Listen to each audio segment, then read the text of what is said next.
Graça e paz, meus queridos, tudo bem? Então vamos dar continuidade ao estudo de 1 Coríntios, agora no capítulo 3. Amém?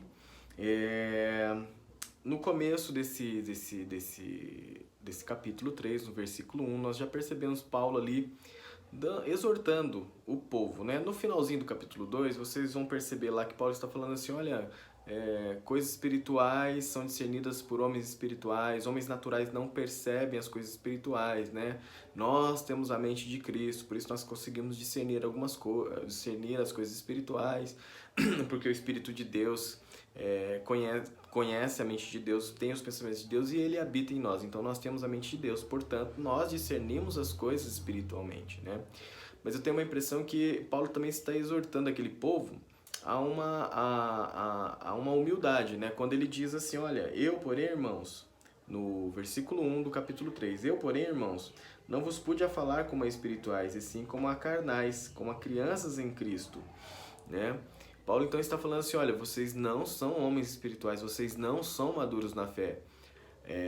Mesmo que Paulo tenha citado ali em 1 Coríntios 1, no capítulo 1, no versículo 4 ao 7, que não faltava nenhum dom espiritual para aquele povo. Eles manifestavam dentro das suas reuniões, havia manifestação, provavelmente não somente nas reuniões, mas diariamente havia manifestação dos dons espirituais, palavra de sabedoria, palavra de conhecimento, fé, cura, milagre, profecia, discernimento de espírito, línguas e interpretação de línguas. Provavelmente essa manifestação desses dons espirituais liberado pelo Espírito Santo sobre aquela igreja, sobre nós, naquela igreja, acontecia diariamente. Então, não havia problema quanto a isso. Porém, não justificava, ou melhor, isso não quer dizer que aquela igreja era uma igreja espiritual, né? Ele estava dizendo assim, olha, mesmo que vocês tenham esses dons espirituais se manifestando na vida de vocês, vocês não são homens espirituais. Vocês são carnais. O que nós aprendemos nesse começo, então? Que o dom espiritual, a manifestação do dom espiritual, não tem absolutamente nada a ver com a maturidade espiritual, com o crescimento. E provavelmente não tem nada a ver, como eu já disse em vídeos anteriores, não tem nada a ver com caráter, porque se uma pessoa é uma criança na fé, o seu caráter ainda não foi transformado pelo Espírito Santo. Está sendo transformado pelo Espírito Santo, mas ainda não foi transformado.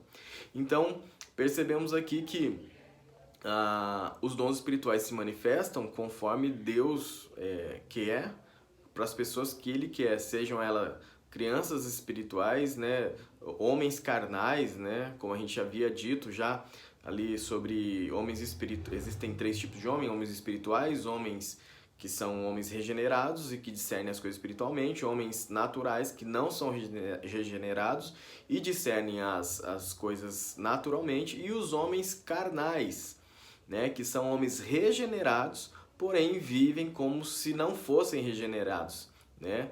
Discernem as coisas naturalmente. E é isso que Paulo está dizendo. Eles eram homens carnais, que viviam uma vida em função talvez da opinião pública das pessoas, pensando naquilo que as pessoas iam dizer, então tomavam suas decisões em virtude desses pensamentos mundanos, né?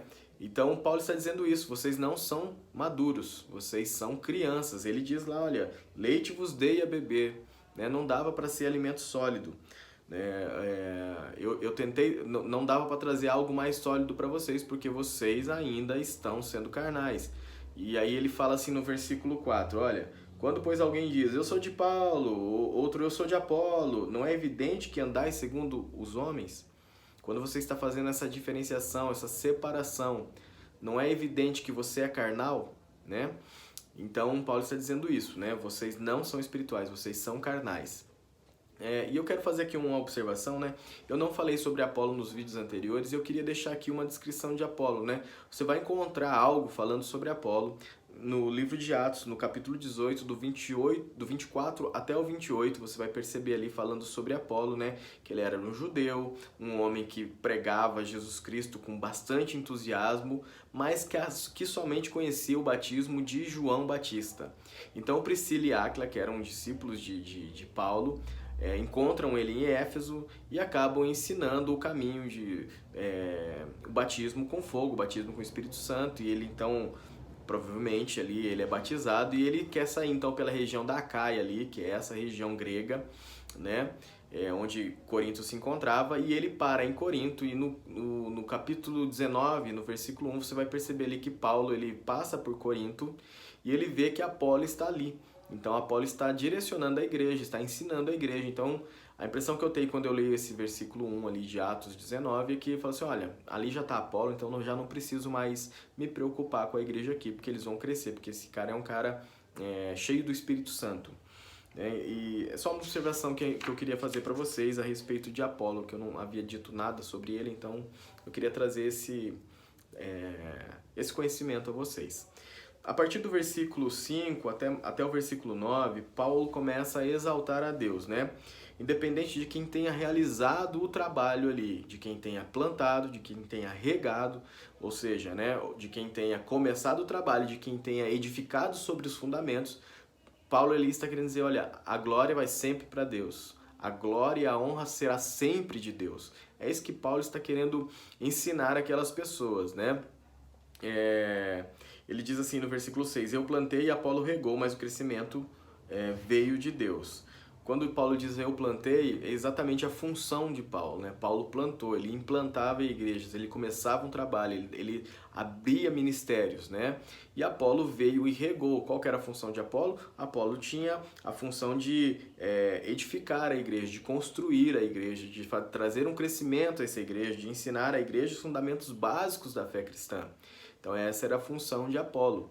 Então, ali ele está deixando específico, realmente a função dele era plantar e a função de Apolo era regar, né?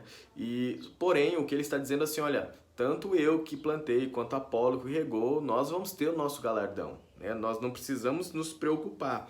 O Senhor vai nos galardoar, vai nos presentear conforme o nosso trabalho. Nós já vamos receber o galardão daquilo que nós estamos fazendo para Deus. A nossa servidão a Deus, o nosso trabalho a Deus será presenteado, né? Então nós não temos que nos preocupar, mas a glória sempre será do Senhor, né? Porque de Deus somos cooperadores, que é o que diz no 9, lavoura de Deus, edifício de Deus sois vós. Então assim, olha, em algumas outras versões diz assim no versículo 9, que nós somos operadores comuns de Deus, né? Nós não temos nada de mais do que outras pessoas, nós não somos melhores do que ninguém, nós somos somente operadores comuns, nós somos somente cooperadores, nós somos somente servos de Deus para conduzir esse trabalho, para implantar esse trabalho, para edificar esse trabalho, né? É isso que Paulo está dizendo. A glória é de Deus, não é nossa. Não a nós, não a nós, sempre é Deus, né? No versículo 10, mais uma vez, aquilo que eu acabei de dizer aí nos versículos anteriores, né? Paulo, ele fala assim, olha, eu fui escolhido para lançar os fundamentos. E o outro, ele diz assim no versículo 10, e outro edifica sobre ele. Esse outro, eu creio que ele está falando sobre Apolo, né? Ele lançou os fundamentos, Paulo, né, como a gente já disse anteriormente, ele deu início a tudo, e Apolo veio então para edificar ali sobre esses fundamentos. E só que Paulo está dizendo assim, olha, só que tem que se edificar necessariamente sobre o fundamento que é Jesus Cristo. Qualquer um que edificar sobre outro fundamento ou querer destruir esse fundamento já lançado e lançar outro fundamento não está correto, está errado, né? Paulo não diz isso, mas seja considerado anátema, maldito, todo aquele que quiser edificar a igreja sobre outro fundamento que não seja Jesus Cristo. Então Paulo está dizendo isso, olha, eu fui aí e lancei o fundamento, Apolo está indo aí e está edificando a igreja. Só que é necessário edificar sobre o fundamento que é Jesus Cristo. É isso que ele está dizendo no versículo 10, versículo 11. Ninguém pode lançar outro fundamento. Não há outro fundamento para a igreja que não seja Jesus Cristo. Do versículo 12 até o versículo 17, eu quero trazer talvez um entendimento diferente, né? Principalmente em relação ao versículo 16 e 17 ali, mas do versículo 12 até o versículo 17, nós vamos perceber ali dois tipos de pessoas, que esse primeiro tipo de pessoa irá ser dividido em dois tipos. Então vamos colocar que serão três tipos de pessoas que Paulo está falando ali, né? Sobre pessoas que edificam sobre o fundamento de Jesus Cristo. Então, eu tenho comigo dois tipos de pessoas e o primeiro se divide em outros dois tipos, né? Então, assim, no primeiro, qual que é o primeiro tipo de pessoa que Paulo destaca do versículo 12 até o versículo 17? O que constrói, o que edifica, o que constrói com material duradouro ou precioso.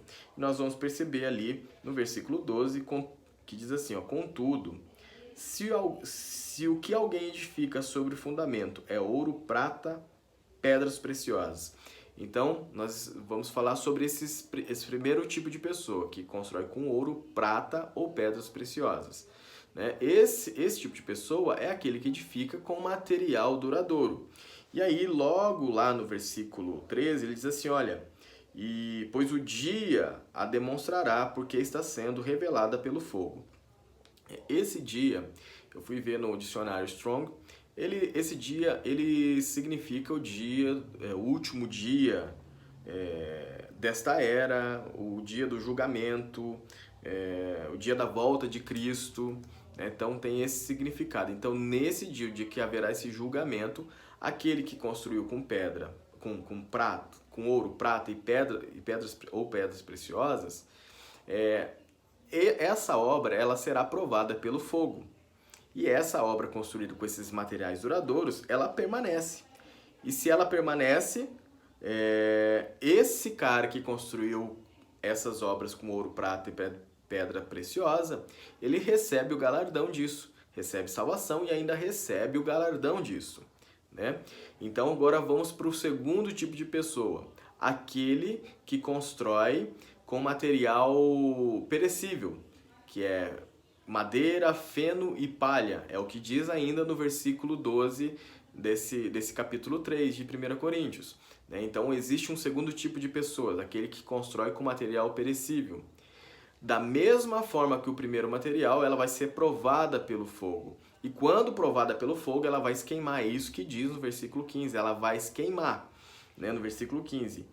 Vai sofrer o dano, mas esse cara que construiu com madeira, feno e palha, ele vai ser salvo. A palavra de Deus não diz que ele não vai ser salvo, ele diz que vai ser salvo. Mas vai ser salvo através do fogo. Né? No meu entendimento, é como se ele fosse salvo assim, olha, na última hora, quase que não dá.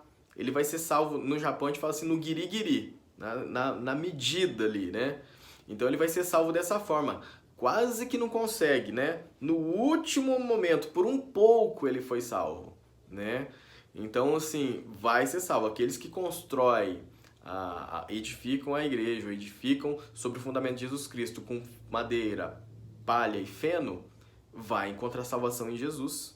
No entanto, será por um pouquinho que ele vai se salvar. Amém? E existe, então, esse primeiro tipo de pessoa que eu disse que se dividiam em dois, é os que edificam. Mas existe um terceiro tipo de pessoa que nós vamos perceber ali no versículo 17. Se alguém destruir o santuário de Deus, Deus o destruirá. Ou seja, o terceiro tipo de pessoas são aqueles que não edificam, são aqueles que destroem, aqueles que, ao invés de construir algo em Cristo Jesus, sobre o fundamento de Cristo Jesus, querem destruir aquilo que já foi construído. Ou até mesmo querem lançar outro fundamento, querem destruir esse fundamento que é Jesus Cristo, querem lançar outro fundamento sobre isso. Né? Eu sei que o versículo 16 diz assim, ó, não sabeis que sois santuários de Deus e que o Espírito de Deus habita em vós? E querendo dizer que nós somos esse santuário, a igreja somos nós somos o templo do Espírito Santo. E eu entendo dessa forma também, e o versículo 16 está dizendo isso, mas dentro do contexto dessa passagem, que está falando sobre aquele que edifica a igreja, aquele que constrói a igreja, sobre o firme fundamento que é Jesus Cristo, então eu tenho esse entendimento de que essa passagem está querendo dizer assim, nós somos o templo do Espírito Santo, mas existem homens que querem destruir aquilo que foi construído sobre Jesus Cristo, ou querem destruir até mesmo o fundamento que é Jesus Cristo, né? Então ele está dizendo isso, que existem aqueles que constroem com pedra, com ouro, com prata, com pedras preciosas, que encontra a salvação e ainda recebe o galardão. Existem aqueles que constroem com madeira e feno e palha, e isso vai ser consumido, vai sofrer dano, mas ele ainda encontrará a salvação. E existem aqueles que não farão nada disso, ao contrário, irão trazer destruição sobre aquilo que está sendo edificado, né? E o que eu percebo com isso, talvez Paulo estava querendo dizer sobre os gregos, né, os sábios, os filósofos, que queriam destruir esse conceito, esse entendimento, essa revelação de Jesus Cristo, a obra redentora da cruz, que era loucura para aqueles homens. Estavam tentando tirar isso do coração, tirar isso das pessoas que haviam se convertido. E também sobre judeus que talvez estavam tentando destruir o fundamento que é Jesus Cristo, porque eles não criam que Jesus Cristo era o Messias aguardado por eles, né? Então, talvez eles queriam destruir esse fundamento que é Jesus Cristo. Então, aqueles que tentam destruir o templo, o santuário de Deus que somos nós, talvez aquilo que o que eu penso assim, que aquilo que Cristo colocou em nosso coração, aquilo que o Espírito Santo colocou em nosso coração, algumas pessoas tentam destruir, esse também será destruído pelo próprio Deus, né? É isso que está querendo dizer nesses versículos do 12 ao 17, né? Aqueles que trazem divisão, aqueles que trazem separação, aqueles que trazem discórdia, são esses que querem destruir o templo, o santuário de Deus, que somos nós. Amém?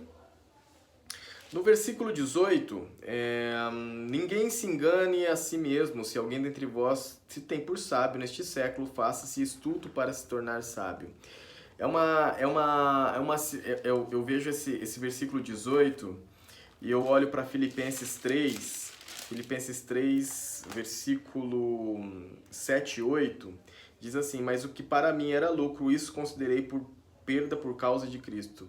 Sim, deveras, considero tudo como perda por causa da sublimidade do conhecimento de Cristo Jesus, meu Senhor, por amor do qual perdi todas as coisas e as considero como refúgio para ganhar a Cristo. Paulo está dizendo aqui em 1 Coríntios que aquele que se quiser se tornar sábio, então se torne estulto, né? É a posição dele que ele tomou quando ele escreve a carta de Filipenses, né? Ele fala assim: olha, eu tornei tudo aquilo que eu conhecia, tudo isso que eu aprendi, todo esse meu conhecimento, toda essa sabedoria humana, eu considero como esterco para ganhar a Cristo, para ganhar a Jesus Cristo, para entender as coisas dos céus, para ganhar a sabedoria de Deus, para entender essa loucura que é pregar o Evangelho de Jesus Cristo. Eu precisei considerar todas as coisas como um refúgio. Então, aquilo que ele fez, ele está... como é que eu posso dizer? Ele está levando a igreja de Corinto, ele está aconselhando a igreja de Corinto, as pessoas de Corinto, para que considerem toda a sua sabedoria humana como estulto, como estultice, né? Como algo, como que eu posso dizer? Como algo vão, como algo que não acrescenta nada, como coisa inútil para aquele povo, né? Então, a ideia de Paulo era essa. Ele fez isso, então ele está falando: façam isso. Você quer se tornar um sábio das coisas de Deus? Então considere aquilo que você já aprendeu como inútil, como vão. Isso ele diz em 1 Coríntios 3, no versículo 18, e isso ele está dizendo em Filipenses 3 também, no versículo 7, no versículo 8. Amém? E no versículo 19, aqui eu quero trazer um complemento para aquilo que Paulo disse em 1 Coríntios, do 18 ao 25. Ali no 1 Coríntios, capítulo 1, 18 ao 25, ele está falando assim: olha, porque aprove Deus para que o homem cresça através da loucura da pregação. Aí ele diz ainda assim que A cruz de Cristo é loucura para os que se perdem, né? E aí ele diz assim também ali, entre esses versículos 18 e 25, ele diz assim, olha, que judeus pedem sinais e gregos buscam sabedoria, só que Jesus Cristo é escândalo para os judeus e loucura para os gregos. Então, ou seja, o conhecimento de Cristo, a revelação de Cristo é loucura para os homens, para aqueles que não são pessoas espirituais, para aquelas pessoas que não conhecem Jesus Cristo. Isso é loucura, é loucura. Então, o conhecimento de Cristo é loucura para os homens. E aqui Paulo está dizendo o seguinte, que a sabedoria do mundo, ou seja, o conhecimento do homem, a sabedoria do homem é loucura para Deus. Antes lá no capítulo 1, ele diz assim, olha, o conhecimento de Cristo é loucura para os homens. Agora ele está dizendo, o conhecimento do homem é loucura para Deus, né? E ali depois ele cita Jó 5,13, né? Demonstrando assim que Deus é superior ao homem. Mesmo naquilo que o homem pensa dominar, Deus é muito superior ao homem. O conhecimento de Deus não dá para se medir, né? E ele complementa com o Salmo 94,11, né? O Senhor conhece os pensamentos dos sábios e os que são pensamentos vãos, né? Que são pensamentos inúteis. Os pensamentos dos sábios são inúteis perante o conhecimento de Deus, né? Então, assim, no versículo 19 eu percebo que ele acrescenta algo. Olha, a palavra de Deus, o conhecimento de Cristo é loucura para os homens, mas o conhecimento do homem é loucura para Deus. E aí no versículo 21, também para mim é um complemento daquilo que ele diz em 1 Coríntios 1,29. 1 Coríntios 1,29, ele diz o seguinte, olha, a fim de que ninguém se vanglorie na presença de Deus. O que ele está querendo dizer assim, olha, você não pode se gloriar. Você não pode se gloriar em si mesmo. Aí depois, para frente de 1 Coríntios 1 ali, 29, 30, 31, ele vai falar assim, olha, aquele que se gloriar, glorie-se no Senhor. Ou seja, a glória sempre será para Deus. Tudo vai ser para Deus, toda a honra, todo louvor, toda a glória, toda a majestade seja dado a Deus. Então ele diz isso lá no capítulo 1. Aqui no capítulo 3 ele diz o seguinte, portanto, no versículo 21, portanto ninguém se glorie nos homens. Olha só que legal. Primeiro ele diz assim, olha, você não se glorie em você mesmo, não se glorie em si mesmo. Agora ele diz, não se glorie também nos homens. Né? Por quê? Porque as pessoas estavam falando assim, olha, eu sou de Paulo, eu sou de Cefas, eu sou de Apolo. Então você está querendo se gloriar nesses homens. A glória não é sua e a glória não é desses homens. A glória sempre será de Deus. A glória sempre será para Deus. E no 22, aí está um contraponto que eu achei mais bonito, talvez, o mais maravilhoso contraponto que Paulo põe. Né? Quando ele diz no 21 assim, olha, não se glorie nos homens porque tudo é vosso, seja Paulo, seja Apolo, seja Cefas. O problema da igreja é que havia divisão, eles diziam assim, olha, eu sou de Paulo, eu sou de Apolo e eu sou de Cefas. E aqui Paulo está dizendo assim, olha, não são vocês que são deles, na verdade eles que são de vocês, porque eles são servos de vocês por amor a Cristo. Olha que bonito que Paulo está dizendo, vocês não são deles, mas eles são de vocês, eles foram dados por Cristo a vocês. Eles são servos do Deus Altíssimo e por ser servos do Deus Altíssimo, eles estão aqui servindo a vocês. Que contraponto legal, que mensagem maravilhosa que Paulo traz aqui. Olha, eles parecem serem pessoas que são líderes, que são pastores, homens de conhecimento, homens sábios, que estão acima do povo. Não, mas eles são servos de vocês. Eles são de vocês, tudo é de vocês, seja Paulo, seja Apolo, seja Cefas, seja o mundo, seja a vida, seja a morte, sejam as coisas do presente, as do futuro, tudo é vosso, ou seja, nada disso pode te controlar. A morte ou a vida, as coisas do presente, as coisas do futuro, o mundo, isso não pode te controlar. Quem te controla agora é o Espírito Santo. Né? Por quê? Por que eu estou dizendo isso? Porque no finalzinho assim, olha, e vós sois de Cristo. Todas essas coisas são de vocês, e vocês de Cristo e Cristo de Deus. Ou seja, ao fim de todas as coisas será Deus. Deus é o princípio e é o fim, é o alfa e o ômega, é o primeiro e o último. Então, A Deus são todas as coisas, a glória sempre será de Deus. Em Romanos, Romanos 11:36 diz assim, porque dele, por ele e para ele são todas as coisas. Então a glória, pois, a ele eternamente, amém. A ele são todas as coisas, né? Paulo, Apolo e Pedro não eram as pessoas que eram deles, eles eram das pessoas por amor a Cristo, e todas as coisas são de Cristo e Cristo de Deus. Então, ao fim de tudo, Deus é o soberano Criador e é o começo e o fim de todas as coisas. Amém, meus queridos? Espero que vocês tenham entendido. Talvez fique um pouco confuso e se há alguma dúvida, por favor, me procurem para que a gente possa tirar essas dúvidas. Se eu não souber, vou dar uma pesquisada, pergunto para alguns pastores, amigos, meus, que são professores, mas aquilo que eu puder ajudá-los, eu espero ter ajudado, Deus abençoe vocês, que possamos caminhar juntos, continuar aprendendo do Senhor, continuar crescendo no Senhor. Em nome do Senhor Jesus Cristo. Amém.